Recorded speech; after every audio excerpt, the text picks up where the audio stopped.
Hello, everybody. How's everybody doing? I hope you're doing all very well. Better than me. Okay. Well, we have an exciting day today in physics. We're going to be dealing with Mr. Jim Al-Khalili again. He talked about him the other day, and I don't know if you're aware, but they blocked my video. I had to redo some of the little clips there that I included. Big problem, big headache, but it's done with. Anyways, I have a lot of fan mail before I get to Mr. Khalili. And, I just get too much fan mail, so I can't answer all the questions. I want you to know that. I select the ones that I think are worth discussing or something that I want to say about them. And I want people to know, you can cuss my mother if you want. It doesn't matter to me. If you've got an interesting topic and I consider it interesting, I'll bring it up anyways. It doesn't matter. So, I've got very thick skin after 20 years of fighting the establishment. Believe me, you get the thick skin. I got crocodile's skin. Okay, so let's go with the first comment here. If I can get this thing up here. Very simple comment. A fellow who watched one of my vids where I put a little cartoon and two animals were talking, two triceratopses. He says, "Holy shit, I didn't know animals could talk." And the answer to that, I've got two answers to that. The first one is, yeah, and every human is proof of that because we belong to the animal world. Now, some people believe that, they are rocks and minerals. Others might think they're veggies, plants belong to the plant world. I don't know. As far as I'm concerned, humans belong to the animal world, okay? Especially within that big category, we belong to the mammals. And within that category, to the primates and so on. Anyways, that's one issue. The other issue is, you might say, well, Bill, I don't understand when two beavers talk. How do you know they're talking? Or two elephants or whatever. Well, we don't understand when two Chinese talk. And because of that, are you going to say that they don't have communication, that they don't talk, just because we don't understand them? So, yeah, we are animals, and I think all animals pretty much talk in some way or communicate in some way. The fact that we don't understand them, well, I don't understand Chinese, so if two Chinese people are talking, well, I wouldn't understand them. Okay, so keep those issues in mind. Next question, is Max Weber considered a Disneyland economist? Well, I read Max Weber when I was in college, and I liked his theory. Essentially, it says that Protestantism helped capitalism more than Catholicism. Okay, he's saying that he essentially tries to justify why the countries of Northern Europe advanced a little more than the ones in the South, and he says that was the Protestant spirit, specifically the Calvinist spirit. And in general, that says that, God already selected those who will be saved. He's already chosen the chosen ones. and and the way you recognize them here on earth is you look around. Okay, you look around, see who prospers. That guy's been chosen by God. And see who's under the bridge, begging for money. Well, that's a bum that's not been chosen by God. Essentially, I guess he had this idea, not quite, but that it's the rich that go to heaven. He didn't want to say it like that. He really said it's the progressive type, the people who work, who bust their buns, and produce something. Well, he said those are the people who have God in them. Okay. And I consider Weber, Disneyland economist as much as I considered Marx. I used to be a Marxist, so I considered Marx also a Disneyland economist. Keynes, Friedman, they're all Disneyland economists for me because I distinguish Disneyland, and I do a little bit of Disneyland economics as well. I consider Disneyland economics anything related to human economics, solely human economics, specifically, stock market, interest rates, money supply, all that's Disneyland. Because all that's fake. That's just to keep the economy rolling. I distinguish that from the natural economy. What is the natural economy? Food. That is Mother Nature's economy. She doesn't care about money. She doesn't care about interest rates. That's stuff that belongs specifically to humans. But the entire animal world, and yes, we are part of the animal world, right? The entire animal world only cares about one thing, and that is food. And we are part of that. The only thing that keeps us alive one more day is food. So you may have all the money in the world and be stuck, in an island without any food. Well, that money's not going to help you at all. So Disneyland economics is anything outside of the natural economy, and that's the only one any animal, wild animal especially out there, cares about: food. And we're going to care about food when money is no more, when trade is no more. That's the way I see all these economists, okay? So yeah, and I include Marx because Marx did write Das Kapital, Capital. And I read it, thick book like that, don't ever read it. Too much detail, 19th century stuff related in great measure to manufacturing. And today we have no manufacturing. So a lot of what Marx analyzed is probably not pertinent today anymore, because even though the mechanism he explained I think is quite reasonable, I'm not sure it applies today. A lot of that does not apply today. He could not foresee what would come in 100 years. Okay, moving on here. Next comment. Who are you working for? Well, I'm going to tell you a little secret, okay? I work for the CIA, okay? Part-time, only part-time, okay? And yeah, I work for the disinformation department of the CIA in Washington. And so all I can say is whatever you take out of this site, this channel, don't believe it. It's all disinformation, okay? But please help me distribute it, okay? Because that's part of my job, to make sure more people believe the nonsense I talk about, okay? And also it gives me my paycheck, okay? So that's who I work for. Okay, here's another comment. It says, in England, get this here. In England, 1980, rate of autism 1 in 12,000. Today, 2020, autism is 1 in 29, okay? I don't know if those numbers are correct, but yeah, I believe that autism has been on the rise. I also said homosexuality. By homosexuality, I mean all the what is it? All the sexes. Okay, in other words, bisexual, trisexual, homosexual, asexual, all the sexuals you can think about. Okay. I include all of those in there, and I'm saying that's on the rise as well, okay? And this fellow says, it is depopulation using vaccines and ultrasound. Okay, another fellow mentioned something similar. Last week we had, I think, 3 guys saying that it's vaccines. One guy, at least, who said that it's got to do something with the waves out there. And my answer to that is no and no. Okay, and let me tell you why. The first reason is that, John Calhoun's experiments, which I talked about a couple of weeks ago, show that mice and rats, whichever group he did a total of like 30 experiments throughout his life. Each one lasted like a year or so, and his conclusion was that, all these animals, they were just crowded and just reproducing in a fixed space.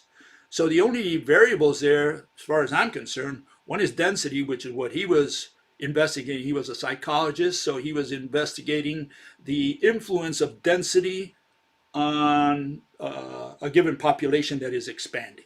Okay, that was what he was looking at, and that could have that could be a factor, no doubt, in my mind as well. But I think the main factor was genetics, the fact that you're reproducing from the same founders, founders effect. And I think that's got a deleterious effect after several generations. And, if you look at something that's probably happening to humans as well. We were 1 billion people sometime at the beginning of the 1800s, maybe 1810, 1820s. Maybe by sometime between a quarter or half of the 20th century, we reached 2 billion. And by the time I was born, we were just slightly under 3 billion people here on Earth. I was born in 1952. And today we're almost 8 billion. So we more than doubled since I was born. And and we all came from the stock that we've got out there. So, that's got to have some kind of effect on our genetics. Okay. And I think that's the main issue. Genetics, I think, is the primary variable that we have to look at. But, in Calhoun's experiments, there were no vaccines and there were no electromagnetic waves. I mean, more than usual. Ultrasound, as this guy says, there wasn't any of that. And still he got autism. So, he created autism in the lab together with homosexuality. He created both. So you should look at his experiments with us, especially number 25. Okay, it's known as Utopian Universe, Mouse Utopian Universe, and look at number 25. He also wrote a paper, a couple papers that you should read. It tells you what his conclusions are. I don't agree with all of his conclusions. Again, he was a psychologist. He was looking at certain things. I was looking at something else when he did that experiment, but it's a very important set of experiments. Okay, next issue. Someone brings up the Neanderthals, subject close to my heart. Okay, Neanderthals lived to a fifth of plants. I think his English, I think, isn't very good, but I think what he meant here is that a fifth of their food was veggies. Okay, so that's essentially what he's saying here. Collagen in the bones of prehistoric people, plant-based foods were also on their menu. Studies of the teeth of Neanderthals, Amanda Henry, he mentions, found remains of plant food in the teeth of various Neanderthals, which once lived in what is now Iraq and Belgium. In the tartar between the teeth, researchers found fossil remains of dates, legumes, seeds of various grasses, water lily roots, etc. Okay. Yeah, I read Amanda Henry's paper a few years back, and I don't agree with her conclusions. And let me tell you why. First, let me show you her paper. Okay, here it is, side by side. Well, we can put it over here, I guess. How's that? And this is what she says, the relevant part of her group's paper, okay? Phytoliths and the starch grains recovered from dental calculus of Neanderthal skeletons. That's what they studied, right? Neanderthals made use of diverse plant foods available in their local environment and transformed them into more easily digestible foodstuffs, in part through cooking them. Okay, cooking. One problem I have with that. Microfossils recovered from calculus are therefore a direct record of the plants an individual put in his mouth, which may include some non-dietary plants. Important point, but should overwhelmingly consist of plant foods. Okay, so their group essentially said, look, the Neanderthals ate plants. Okay, and even her paper mentions that they were still primarily meat eaters. Okay, that's an important point to make, and I think no one in paleontology will dispute that. Okay, here's my criticism of that summary. Okay, let's go step by step here. Okay, first we have these a couple of the samples that Henry's group analyzed were the Shanidar hominids, and I don't think they were Neanderthals. Okay, today there's somewhat of a debate. The majority is against people like me, but there's a very important group, especially from Israel, who studied the Shanidar samples, and they say those guys weren't Neanderthals. And yeah, I'm just going to show you real quick here. You can see a difference between the Shanidar skulls and those from La Chapelle, France, one of the Neanderthals, typical Neanderthals of the West. And I think the heads of the Shanidar ones are more rounded. They don't have such pronounced eyebrows. Their heads are not as elongated. Okay. Now you might say, well, Bill, what do you know about morphology and physiology and all that stuff? And the answer is nothing. All I can tell you is what my eyes see on the one hand. The other thing is that it's not me who's criticizing this, it's people who inspected these skeletons, these skulls, and they are a lot more familiar than me about bones and so on. And they've concluded and they challenge the fact that those in Shanidar, Iraq, are the same type of Neanderthals or the same type of creatures as we find in Western regions such as Spain, France, Belgium, and Germany, as well as England. But I don't think they have any samples, any skulls from England. They just have other types of evidence. Okay? So I don't think these guys were Neanderthals. And here I'll show you something else. Here's a map, typical map that you'll see. And I put those blue lines there. I think those in the West were Neanderthals. Those from Italy all the way to what used to be Yugoslavia and farther east. I'm not sure if those were Neanderthals as well, but they could be. I still haven't made up my mind, especially the Krapina and Vindija. But the ones in the East, the ones in Russia, or the ones in Israel and Iraq, I don't think those were Neanderthals. That's my personal conclusion. So every time they get some information from these guys, I have doubts that they were Neanderthals. Here's another Neanderthal site map. It's a little more extended. You can see it goes all the way into Russia. And I have grave doubts that the Neanderthals went that far. I think Neanderthals were a creature primarily of the West, and so I don't trust these maps. At least, I'm not in agreement with them. That's my personal take, okay? And what else do I want to show on that? Okay, getting back to this, the summary here. Let me put that back up here. Okay, the other issue I have with food stuff, whether they ate veggies, is that, the fact that you find some stuff in their teeth, well, I don't know, maybe they were smoking. I mean, I can make an argument that they were smoking weeds, getting high or whatever. Maybe they were using them as medicinal herbs. Maybe they used it to start a fire. Maybe that's why they're charcoaled, okay?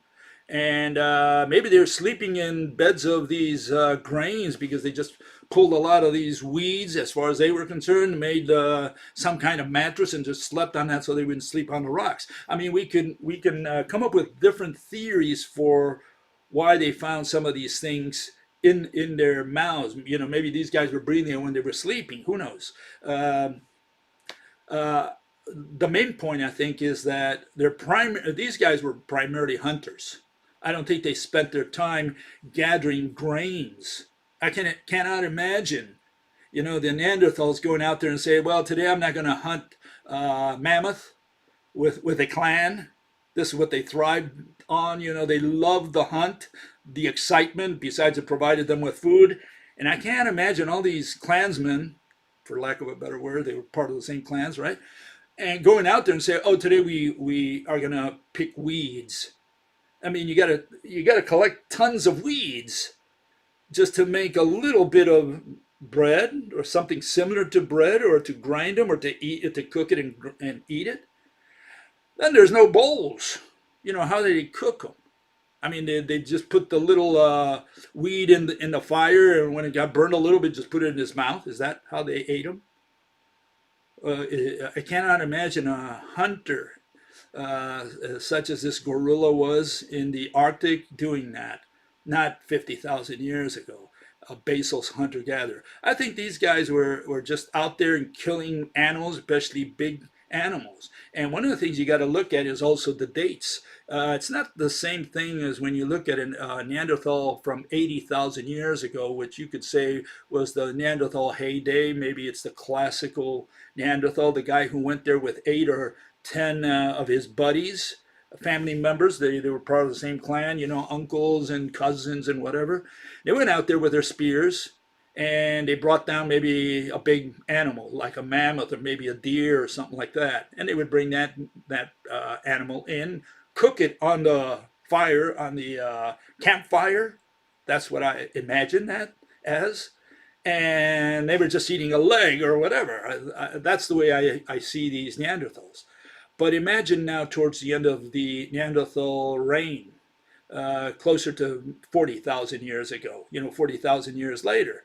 No longer do you have that classical Neanderthal. Now what do you have? Well, you have maybe a handful of Neanderthals. Maybe there's only 3 or 4 in a clan. The rest are old people, maybe, and they have to take care of those, like, Social Security, retirement. And so they're taking care of these old folks who are either hurt because they've been in some kind of, action against an animal. They got hurt there, or maybe they're just old or whatever. They got arthritis. And so now the young generation has to maintain those old folks, women and men, as well as themselves and their babies. And so they go out there and there's only maybe 3 or 4 of them. Well, maybe they don't have now the quorum to bring down a mammoth anymore. So I think the culture could have changed as well towards the end. In fact, you can almost guarantee that it changed towards the end. And maybe they were hunting rabbits.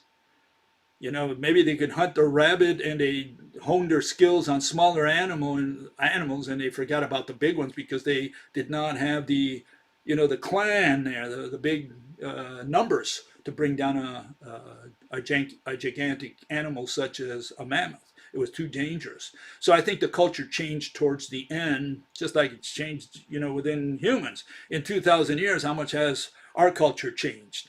Well, you can imagine 40,000 years, 80,000 years ago versus 40,000 years ago. Their culture must have changed as well, even though they were all basal hunter-gatherers.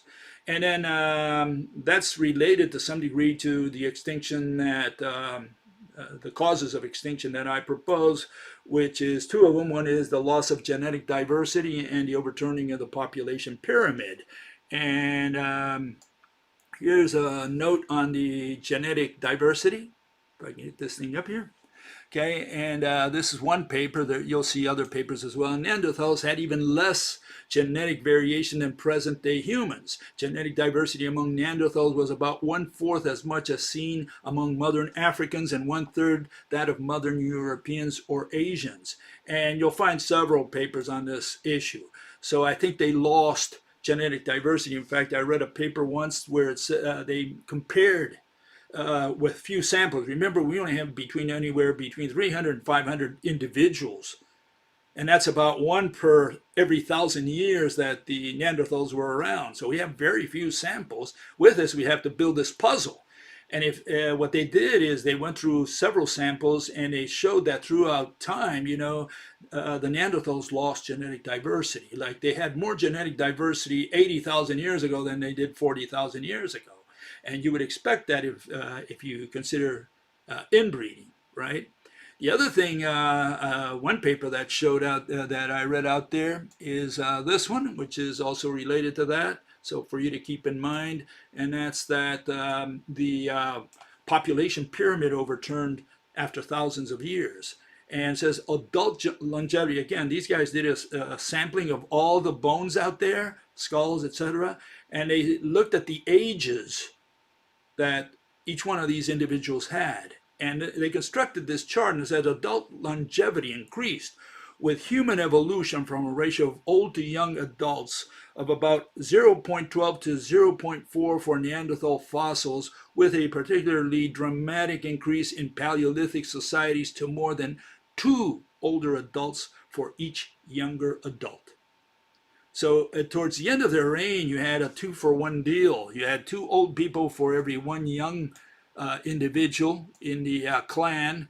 And I think that that explains a lot. It explains that, their population pyramid overturned and they lost their genetic diversity. The two mechanisms I propose for background extinction, such as that of the Neanderthals. Okay. Changing the subject now. Let's go to physics. Okay, and this fellow says, so in physics, a tornado isn't a noun, but something more like a sentence. Well, a tornado is a concept. It's a dynamic concept. If you can point to it, it's an object. And if it's moving, you can't point to it because it doesn't stand still. In other words, you can only point to something that's standing still. We're not talking about watching. We're talking about seeing or looking. So we're talking about something that's standing still, the only object in the universe. Okay, so there's nothing to compare its motion against. If it's moving, it's already a dynamic concept. That's what a tornado is. So it's not a sentence. What it is it's a movie. Okay, a tornado is a moving. It's the flowing of air. Okay, so it's something in motion. And so no, tornado is not an object for the purposes of physics. And neither is, what do they call this? The twirling around they use in the electric universe. I forgot the word. Anyways, all these torsions that they talk about. I forgot the word now. But they're tornadoes. And any tornado is a dynamic concept, not a physical object. You can say air is, if you have it standing still and you can count each atom in there, this body of atoms that we call a gas. Well, if you take the gas as a whole and you can point to that in a static universe, you can say, hey, that's a thing. Okay, and you can use that thing to, blow down a house, for example. So you can use it in a theory. But under those conditions, you can consider any gas a physical object. Okay, you can use that as an object because you can point to it as a whole. Remember, it's got to be as a whole. You can't say, well, what is it made of? No way. That's mereology. Okay, so yeah. Anyways, those are the. Okay, continuing here. One guy asks. I like this one. One guy asks, he says, what are the name of the experiments that conclusively proved that the Earth is moving through space? Okay, I love that. Okay, first of all, we don't prove in science. Okay, that's the first answer. Okay, we don't prove anything in science. Proof means that you're convinced of something. So whatever experiment you do, which we don't do in science, we don't do experiments. Why? Because the only purpose of experiments is to collect evidence. And the only purpose of evidence is to convince yourself of something, either to change your mind or to confirm your theory, your beliefs, or whatever. So that's why we don't use proof, evidence, experiments. None of that has anything to do with science. Whatever you learned in high school, in college, well, that's not the scientific method. That's the religious method. In science, we only explain. We explain objectively so that you understand. So that's the first thing. We got to get rid of the word proof, and we got to get rid of the word experiment. But here's proof. Here's an experiment that you can do to convince yourself, right? This is for yourself only, okay? You can go out tonight and do what this fellow is doing here, okay? And he's going to look at the sky and he sees the moon going by, okay? And you can see that, if you stand absolutely still, you'll find that somehow the moon is moving across the sky. If you stay long enough, you'll see that it changes location in the sky, right? And so what's the issue? Well, the issue is that if this thing called the moon is moving with respect to you, this thing called the moon is also moving with respect to the earth, which means that the earth is moving with respect to it. Now, I don't know if that sank in your brain, but let me put it in other terms so maybe you'll understand. God is all powerful, right? I mean, God I mean, he's got all the superpowers, right? He can do anything he wants. Well, he can do anything he wants, but he can't stand still if I don't want him to stand still. If I want to move God and I challenge him, I say, God, I'm going to move you no matter what. And he said, do it, Bill. I'm going to stand absolutely still and prove you wrong. Okay? So I move my little finger. Wing, wing, wing, wing, wing, wing. And God said, oh, stop moving me. Stop moving me. Why? Because we have to define what motion is. And for that, we have to start with the word distance. Distance, separation between two objects.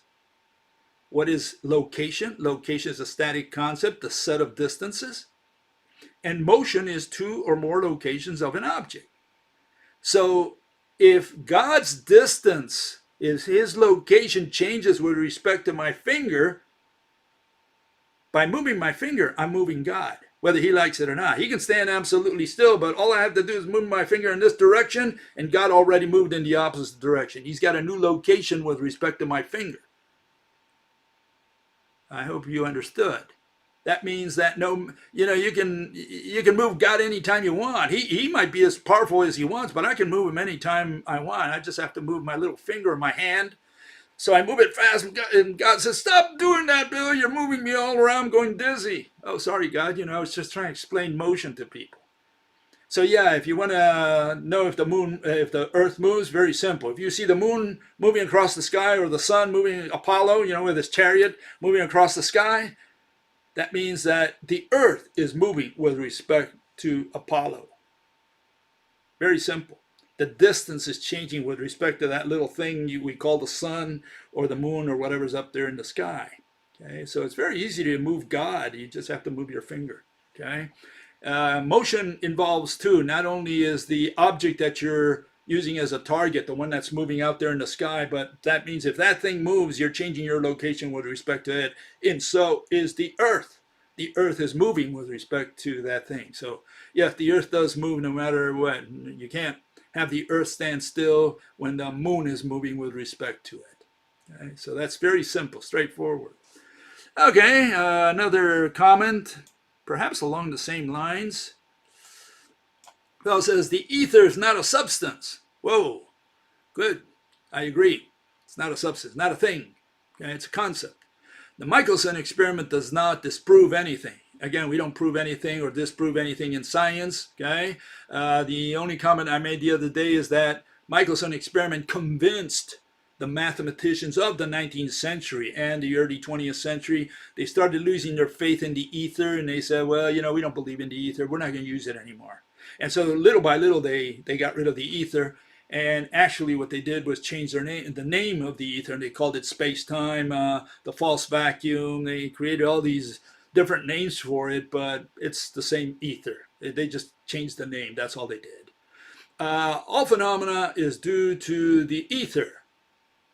Well, I don't know how it can be due to the ether if the ether is not a substance. Okay, so we have a contradiction there.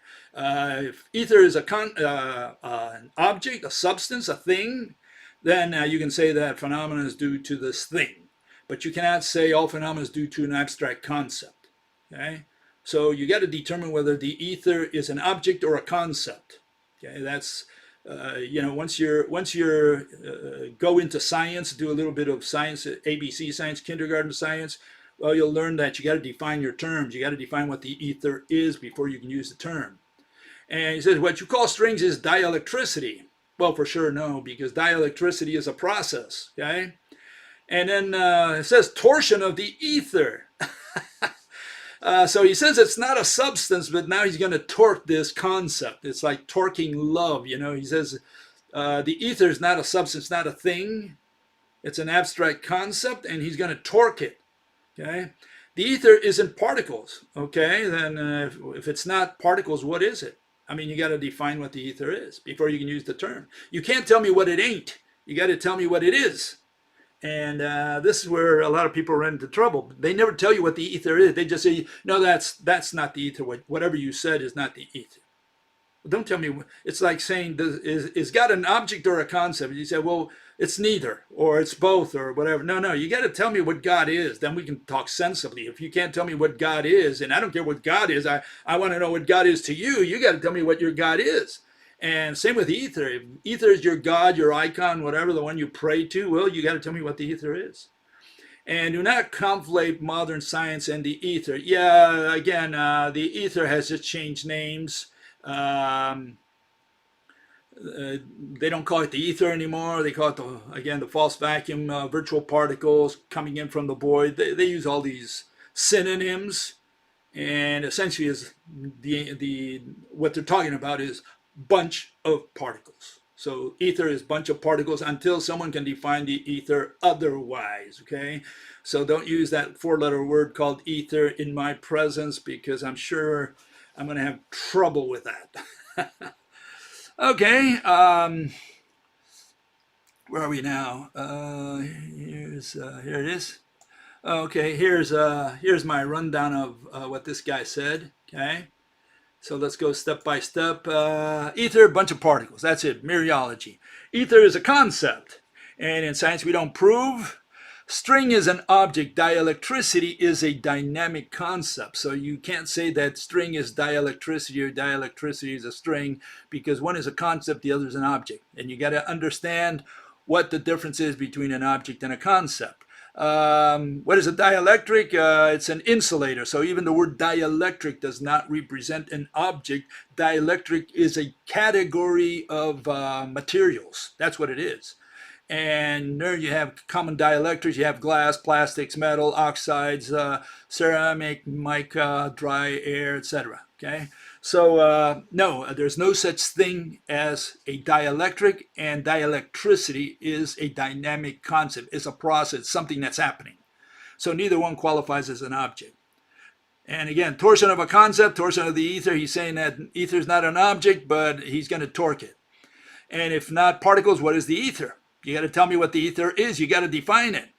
And when he says, and space doesn't exist. Well, yeah, because space is not an object. That's why it doesn't exist. Only objects may be said to exist in science, in physics.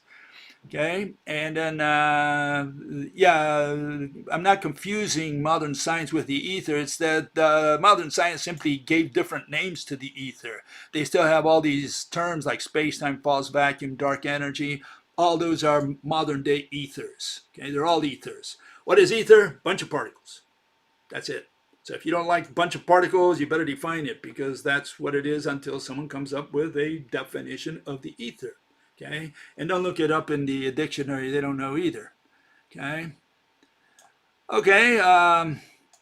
Another comment, more or less along the same lines, because it comes down to that same road. Probably make Ken's book look clear. What's he talking about? Well, he's talking about a fellow named Ken Wheeler. Okay, and good old Kenny, he wrote, I talked about him a while back. He wrote this book, Uncovering the Missing Secrets of Magnetism.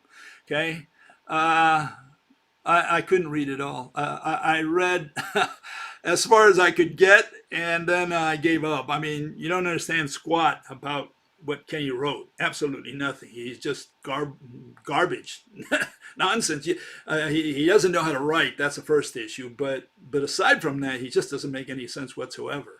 So I don't recommend that you read his book, because at least, if anyone can read that book, well, I don't know, he's got superpowers. Okay, there's no way anybody can read that book. It doesn't make any sense whatsoever. So those people who claim that they understand what Kenny Wheeler's talking about, well, they can go with good old Kenny. Anyways, here's my comments on good old Kenny. Okay, let me put it over here. The first one is the ether. He uses these terms: ether, field, counter space. I love counter space. Counter space, you know what counter space is? He doesn't define it, so it doesn't matter, so I can put anything I want in there. Counter space is when you remove all the bottles of beer at the bar. What's left is counter space. That's my definition of counter space. Yeah? Dielectricity, again, a concept. He uses that as a physical object. Again, makes no sense whatsoever. And the issue is Kenny has no definitions whatsoever. And here, let me just show you one instance, one example. Okay, Let's see if I can get this. This is what Kenny says. He's got all these aliases: Theoria Apophasis, Spirit of Socrates, Plotinus, Veritas. He used a lot of these Latin and Greek names. It says all attraction and repulsion is governed by dielectricity. No, it can't be, because dielectricity is a process. It's not a thing. So you can't say that, love does this. No, you can say that a heart does this or whatever, but you can't say love does it, because love is a process. Magnetism, which is the dielectric field. No such thing as a field. So we look up and find out what a field is, because he uses this word field quite a bit. In fact, he followed me originally when I came on YouTube, and the reason he ran away is because I criticized his notion of a field, and the field is his religion. Without field, Kenny is dead. Okay, so he says, first of all, the all-important word field must be rigorously and scientifically defined, with ambiguity and misconceptions fully removed. Totally agree. Okay, let's see. A field is a conjugate, non-spatial attribute. That's what it is. He says it's an attribute. Okay? And so if it's an attribute, we look up the word attribute. Let's see what an attribute is. It's a thing. It's a physical standalone object. No, it says resulting from a specific cause. So they're talking about the relationship, the event that happened, and that's what an attribute is. It just says that something caused something else to happen. Okay, it says something attributed as belonging to a person, thing, group, etc., like a quality, a character, property, etc. So that's what a field is. It's a concept. And if it's a concept, you can't say the field did this or did that. And then he talks about rotating magnetic fields. How can you rotate a concept? I mean, and then he talks about the strength and orientation of the field. So no, all of what Kenny talks about is absolute nonsense, poppycock. There's nothing in that book salvageable, okay? And some people claim they understand it, yeah, because they just gawk. That's all it is. What I liked about his book is that he took 5 quotes at least that I found. I didn't read even to the middle of the book. I could not stand it any longer. I just dropped it. There was no way you could read that. It's an unreadable book. Aside from the fact that 90% of it is just him giving himself pats in the back. It's just nonsense. But what he did, he took quotes from my book and from my presentations on YouTube. And I'm just going to give you one example. There's several more, okay? And you see how he does it. This is just a snapshot of his book, okay? So this is directly out of his book. Haven't changed a thing. And here you can see it, okay? And that you can see he quotes Nikola Tesla, and he gives him credit. Russell gives him credit. Leo Susskind, Niels Bohr, Feynman. But when he quotes me, he doesn't give me credit. Okay, he says you can always recognize the relatives. They will either ask for your credentials or offer their credentials without you asking for or about them. That's a quote directly out of my either my book or one of my videos. I've got him one of those too. And what's interesting, he quotes Susskind, and he gets that from me also, because that's something that I pulled out from Susskind. He found it, he liked it, he put it in his book as well. So even though it's not my quote, he got that quote from my book. Okay, so yeah, all these things that good old Kenny does, and again, he uses whatever he wants, doesn't give you credit for it. I don't mind. I mean, it doesn't hurt me at all. But it just shows you what kind of individual he is. Okay, let's move on here. Another comment. And goes like this. It says, the interconnections are made by ropes, the rope hypothesis. If so, the universe is full of atoms and ropes. There is no void space, emptiness, nothing. There is always something. Assuming that the blue threads inside the red electron shell are filling totally the volume of what the electron shell constrains. In other words, he's saying that there is no such thing as empty space, because every little inch, every micro-inch, pico space is taken over by ropes?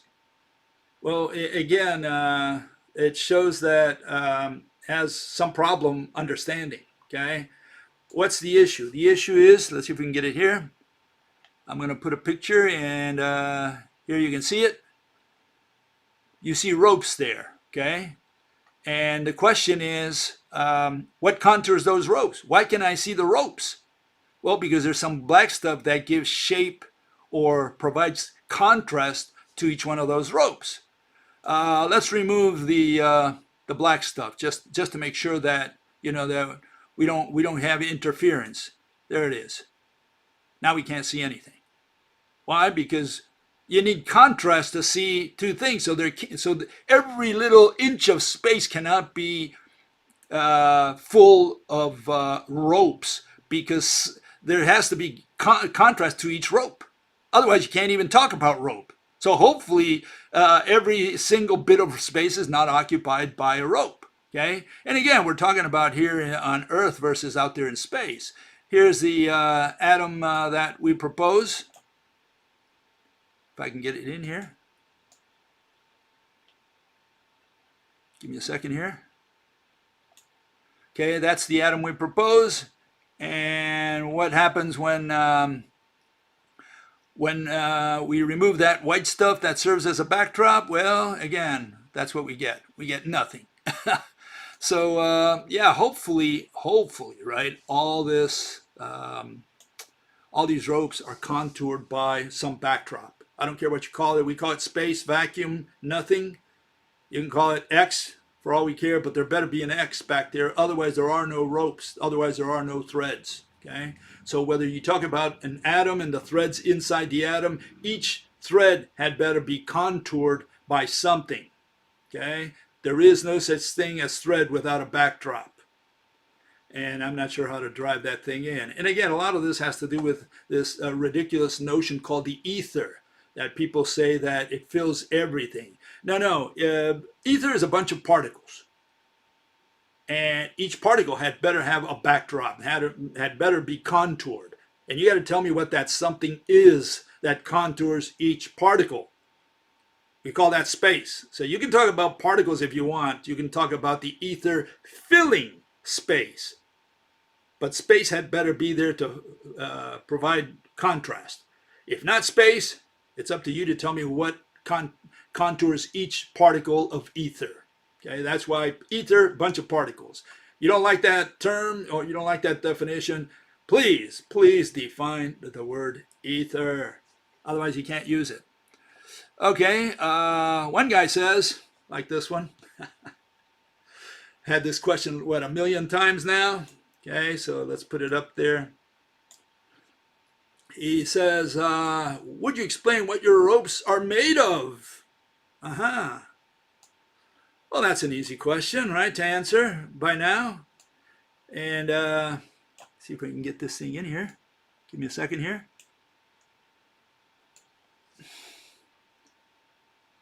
Here it is. Tell you what they're made out of, okay? Here's the answer to that question. It's the law of mereology, also known as the law of the rope. And I want to get credit for this, okay? So I want a Nobel Prize for this. I want a Nobel medal. Please send it by email or whatever. But here's the law, okay? All ropes in the universe, any rope you can imagine, is made of 2 threads. Now here you have some examples. You got 4 ropes. You can see all of them are made of 2 threads. So I've discovered this law of the universe, and I do want to have full credit for discovering this, okay? And so yeah, every rope in the universe is made of 2 threads. In fact, here I have my rope, okay? Famous rope. And what do you see there? You see a red thread. We'll call them thread. You can call them string. You can call them X and Y. I don't care. But every rope in the universe is made of 2 threads, twine threads. And there are ropes that are made of 3 threads, okay? That's true. And some are made of 4. But the typical rope is made of 2 threads, okay? So I want to have credit for that, okay? That's a law of the universe that I discovered, okay? So please send the Nobel medal by email to me, okay? Okay, here's another question. Okay? They discovered a Bloch wall, the center area of a magnet with no magnetic activity. How does your rope theory account for that? First of all, it's not a rope theory, it's a rope hypothesis, and you need to understand the difference between a theory and a hypothesis. Hypothesis, it's the objects, the definitions, and the initial scene. That's what a hypothesis is. Theory is an explanation. Okay? So hypothesis is the detective comes to the crime scene, sees a person dead on the floor, maybe with a knife stuck to his back, and so he describes the scene. He says, look, there was a fella on the floor, knife on his back, the knife was so-and-so, we found him in the kitchen, whatever. All that description, that's the hypothesis. That's the assumptions, because defense attorney and prosecutors don't always agree on the assumptions. The theory is, how did the guy die? They have different theories. They have different explanations. Okay, and so you got to know the difference between a theory and a hypothesis. Okay, the rope is a hypothesis, not a theory. God cannot be a theory. God can only be a hypothesis. That way, that's why you can't talk about God being a theory. God is not an explanation. What you do is say, look, let's assume that God exists. Okay, let's concede the assumption. Now you can say, I believe, or this is how I think the world came to be, and now you explain how God made the world. So the theory is how God made the world. God is only an assumption, a hypothesis, a proposal. Okay? So God can't be a theory. So you got to know the difference between a theory and a hypothesis. Okay. So getting down to the question that he asked here. Okay. Here are a couple magnets. Okay. And the top one shows how the quantum visualizes this, how everybody on Earth visualizes this, except the rope model of magnetism. Okay. What you see is the quantum version of the magnet, and you see that it's divided into north and south. In other words, sideways. And in the center, you have this region called the Bloch, okay, that he was talking about. That's the Bloch waves and Bloch wall. That means that's the interface between not north and south, but between up and down, like you see, or top and bottom, like I call it, what you see at the bottom. See, under the rope model, you can understand why those lines of force create this thin line where they meet in the center of the magnet. Why? Because it's not divided into north-south, it's divided into top and bottom. And what am I talking about? Let's look at this in dynamic mode so that we get our point across, okay? And here it is. This is how the magnet works. This is just one magnet, and you see the threads on the top, they're moving counterclockwise, the red ones, and the ones on the bottom, they're moving clockwise. And where do they meet? Well, they go right through the center of the magnet, right completely across the center of the magnet, out the other end, and then they come back out and sweep around the magnet. And what this does is this forces the iron filings to pile up in that pattern, in the ones that are dictated by the movement of the threads. Okay, so that's the mechanism within a magnet. Okay, this is an analogy that I'm going to put here, similar, but it's not quite, but it just gives you an idea. Here you have two army tanks back to back, or facing, I guess, a mirror image, and you can see the wheels, how they're moving. That's more or less what we're proposing happens at the interface between two magnets, otherwise known as the Bloch wall. Okay. Now, here's the issue. Okay, here's the issue. What we're going to do now, we're going to make our magnet a little thicker. Well, even if we make it thicker, you'll see the Bloch wall will still be in that green region in the center between the two portions of the magnet, the top and the bottom. Okay, it's the thicker you make it, the wider that Bloch wall will be.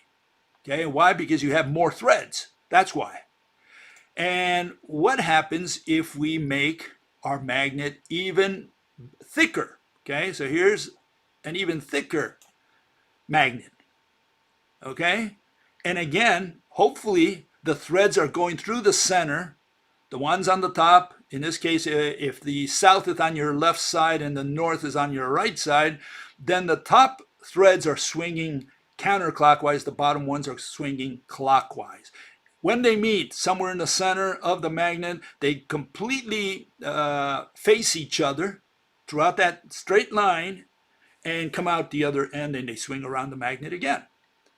So what happens now, and here's the trick. This is something you can do at home, okay? You want proof, you want evidence to convince yourself? Okay, here it is, okay? Pay attention. Okay, we have two magnets, and we put one magnet on top of the other. Okay, so we have a top and bottom, and we put that over another top and bottom. Well, we know that they will attract each other because the red one in the middle will attract the blue one in the middle. Okay? Still, if you put one magnet on top of the other, like you see there, the block wall should be between the entire column. You treat the whole thing as a single magnet. What has happened is this turned into this. That's what happened. Okay? So the magnets on the top are now, in this case, whether it's red and blue on the top, now they're swinging counterclockwise, and red and blue on the bottom are swinging clockwise. They change their direction. Why? Because what's changing is the direction in which the domains of the magnets are swinging the threads around the magnet. The more organized all those domains are, the stronger the magnet. Okay, so the more aligned they are, the more they will swing. The more they will swing in the same direction, the more strength the magnet will have.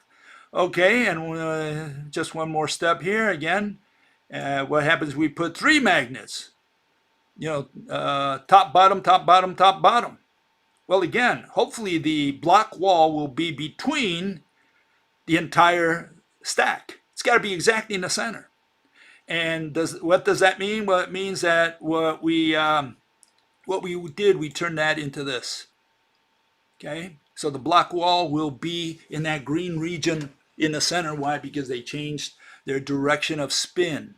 The domains did. Okay, and that's exactly what happens to the iron filings also. See, the iron filings also become magnetized when they get put into a magnet. Why? Because the sweeping of the threads around the iron filing compels the threads of the iron filings to swing in the same direction. Now it's magnetized. Okay, and I'm not going to go into a lot of detail on that, but I think you get the point. That's the theory for magnetism. Okay, let's get to our gentleman today. A little late, but it's always, I got a lot of questions. Again, I can't answer all the questions. I try to answer as many as I can, or the ones that are pertinent.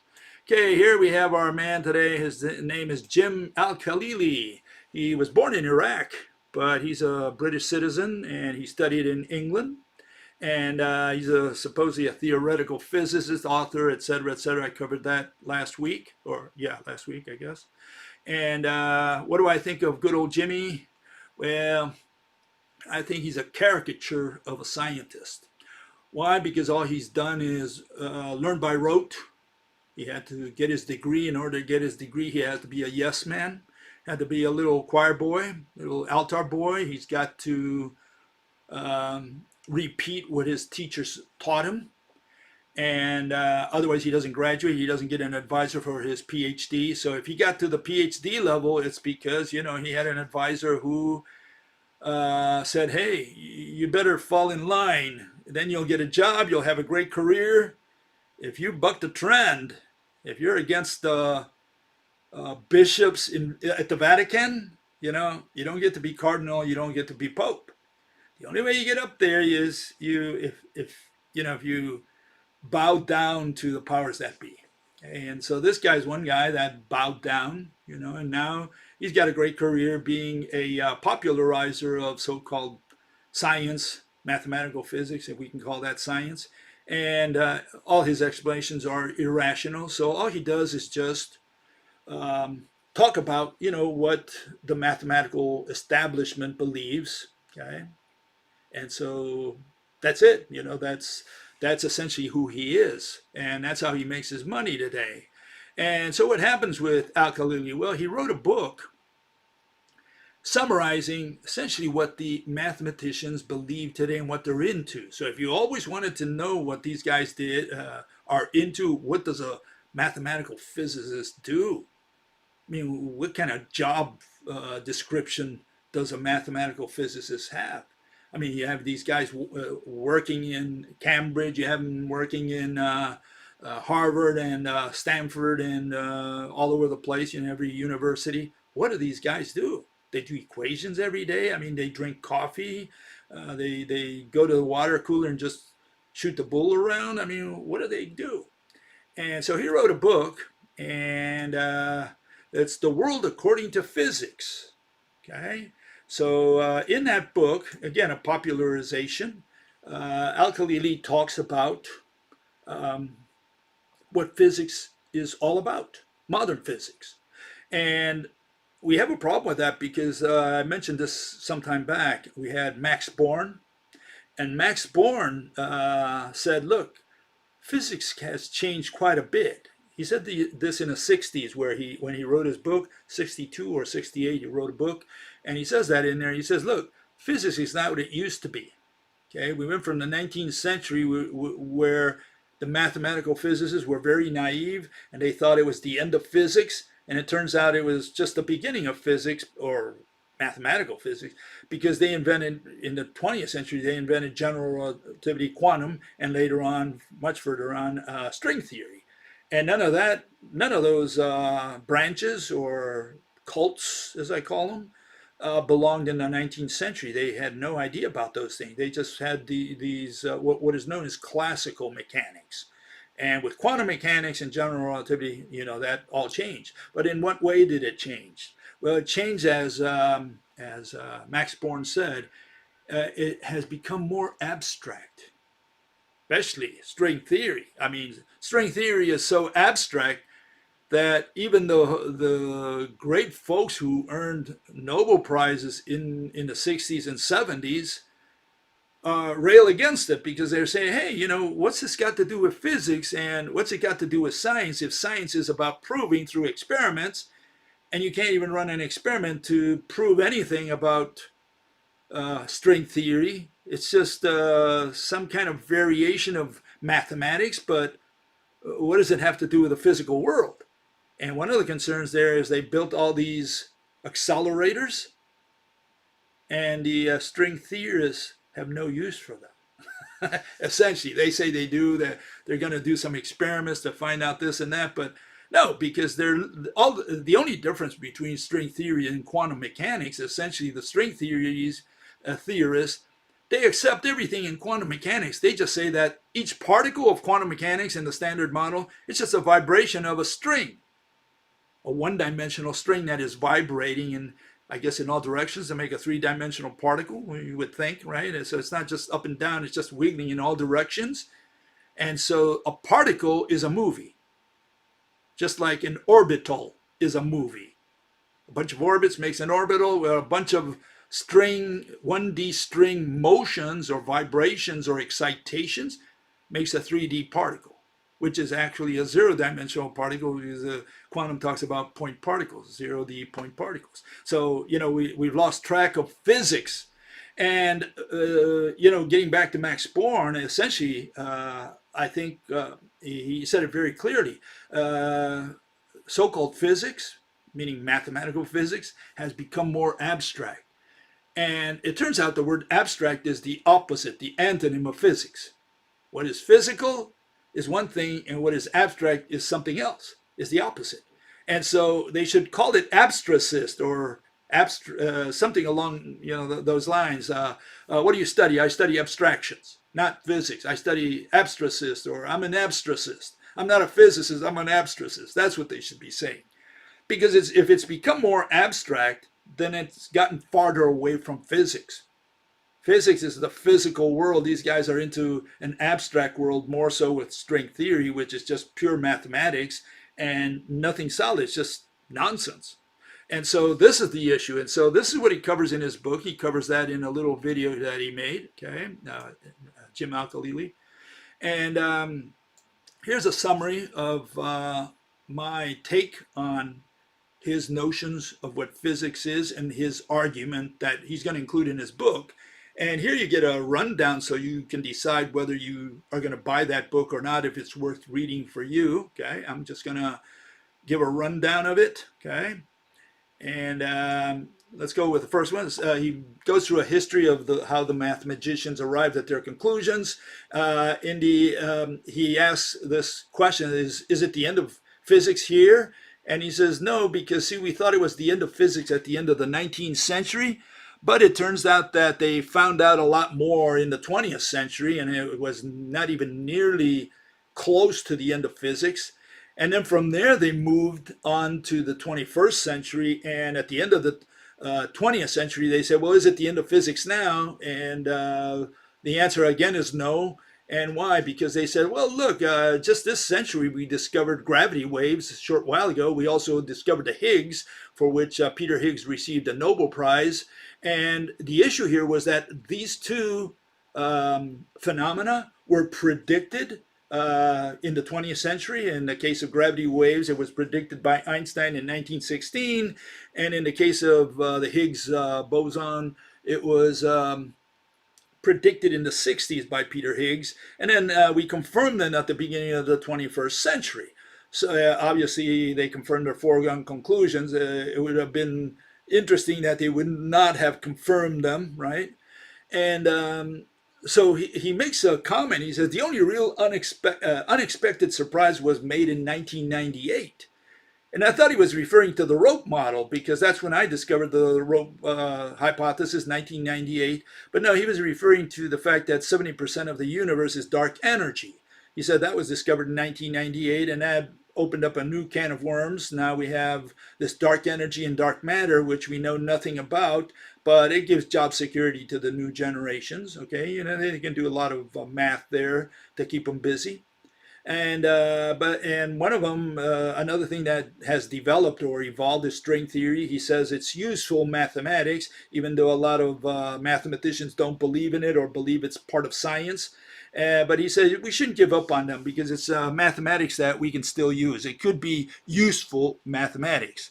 Then he goes on to space. He says space is the distance between things, and he goes through this rigmarole, which I went the other day, in which he removes particles from a vacuum chamber and says, well, have we removed everything? And then he just ends up saying, well, space is the distance between things. Okay, that's it. That's his conclusion. But then he adds, he says that the mathematicians don't understand the nature of space. Well, I thought you just defined it as the distance between things.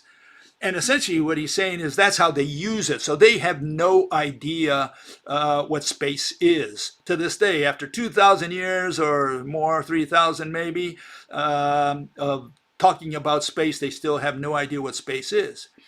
He goes on to talk about quantum mechanics. And he says, extremely successful in depicting and explaining phenomena at all scales. Interesting that he uses the word explaining, because he does make a point of saying that mathematical physics only describes. And then he uses this word explain. So obviously he doesn't understand the difference between an explanation and a description. But continuing here, he says, without QM, we wouldn't have computers. Another fib that a lot of people just repeat. You know, we didn't develop computers because of QM any more than we developed atomic weapons because of QM. And you want proof? I'll give you proof. Iran knows QM, quantum mechanics. They know it by heart. They know all the math. They don't have a bomb.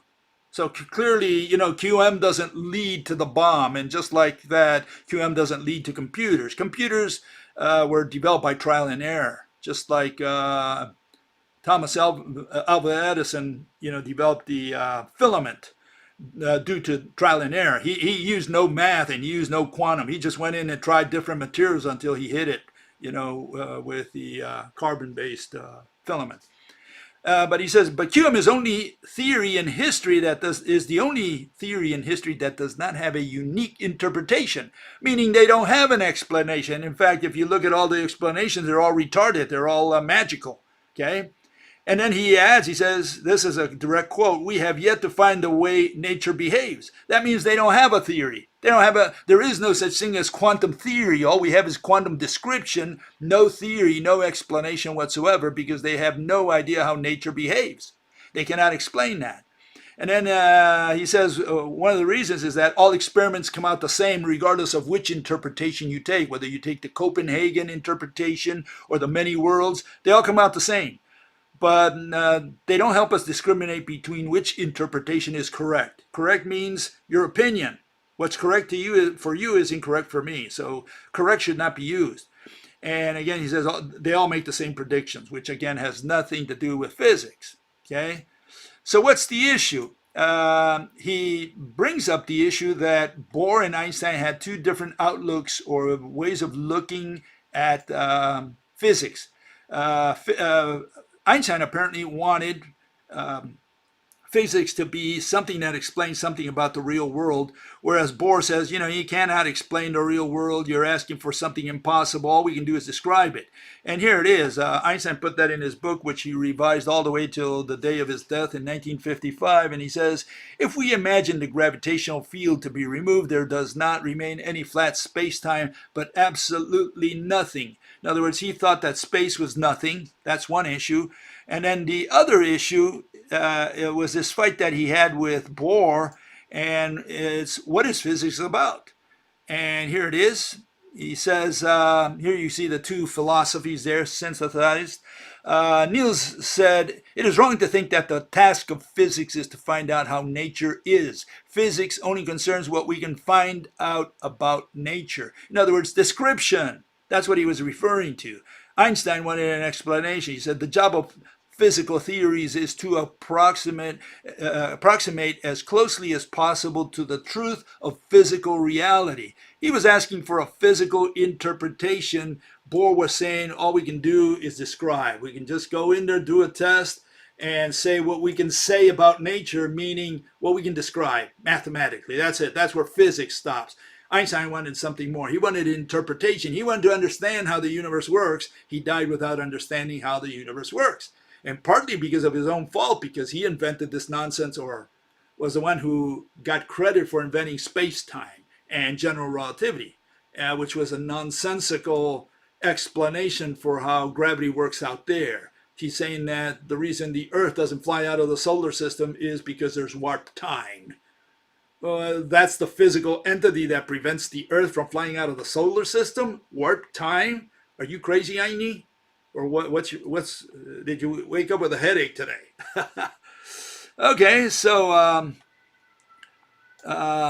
what Khalili does, he goes into this chart, and this synthesizes where physics is today.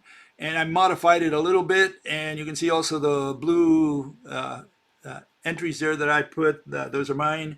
But essentially, he says, look, we have general relativity and quantum field theory, okay?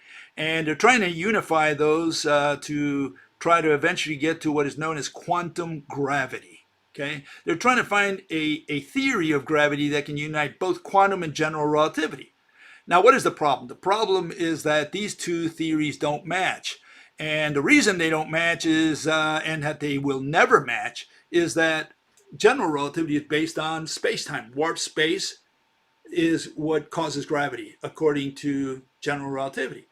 That's nothing at all what quantum says. Quantum says, look, the way it works in the particle world is you throw a particle and you bring the target inwards somehow. So even though you talk about push, pull, whatever, it doesn't matter. The point is these two are two different mechanisms. One says ball on canvas, the thing falls into the depression. The other one says you throw the particle and you bring it in. So they have mathematics for fields, which is general relativity.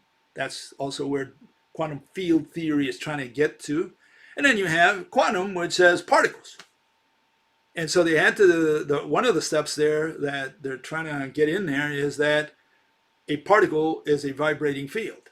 Okay, so you see how this is coming together. They're trying to see how they can merge general relativity with quantum mechanics. Okay, this is the issue.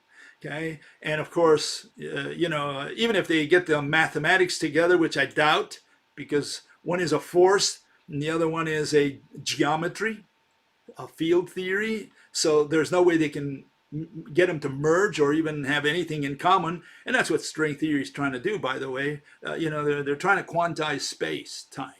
Okay? And so, yeah, good luck with all that. It just provides job security for all these new mathematicians coming out of colleges, out the colleges. Okay, finalizing here, what Al-Khalili does, he puts an idea of how the universe progressed through time. And obviously that first point called the Big Bang, that's got quantum in there. You gotta show how something came out of nothing, and what they had to do was turn two particles that come together, they form nothing, and when they separate, they form something. And I covered that the other day, matter and antimatter, electron, positron, whatever you want to call them, X and Y, doesn't matter, just names. And what they're saying is two particles, a black particle and a white particle come together, they form a no particle. When the no particle separates, it separates into a black and white particle. That's their theory. I mean, that's how simple it is. Okay, but the interesting thing about Khalili is his conclusions. So he tries to synthesize what science is all about. And none of this belongs to science. Science is not just another ideology or belief system. Yes, it is. In other words, mathematical physics, which poses as science, is just another belief system. And it is an ideology that they're trying to spread through these popularizers. It's okay to make mistakes, that's how we learn. No, never, because he claims that physicists admit when they're wrong. That's not true at all. There's not a single physicist, so-called physicist, mathematical physicist out there that ever will admit that he's wrong, especially about quantum mechanics or general relativity. Scientific theory has to be falsifiable. Absolutely not. Falsifiable is a personal opinion. What's false to you is true to me and vice versa. Scientific result has to be reproducible. No, that's experiments. We don't do experiments in science. And you have to choose doubt over certainty. Neither one. Those are opinions. Simplicity and beauty don't always mean truth. And truth, we clean our noses with. Truth is an opinion. So what's his corollary? He said, we may need robots, computers, and God and magic. I added all these words, okay? I just changed a little bit his wording, okay? I took a little liberty there. We may need robots, computers, God and magic to find out how the universe works. In other words, in the end, what he's telling you is they've given up hope. They've given up hope of understanding. In fact, you can take Feynman's words. Richard Feynman, he said, we physicists, they call themselves physicists, we've given up on that. I'm trying to understand. I'm trying to make sense. I'm trying to interpret, give a physical interpretation for how, especially the quantum world works, okay? So they've given up on that. And Al-Khalili essentially says the same thing at the end. He says, look, maybe we need a computer or robots or androids or something out there to figure out how all this works, because they'll have more intelligence than we do. For sure, they'll have more intelligence than all the mathematicians on Earth do. Okay, with that, I'll see you, on Sunday, and we'll continue with bashing the celebrities of mathematical physics. We'll see you then. Bye-bye. Ask questions. Insult my mother if you want, no problem. I can take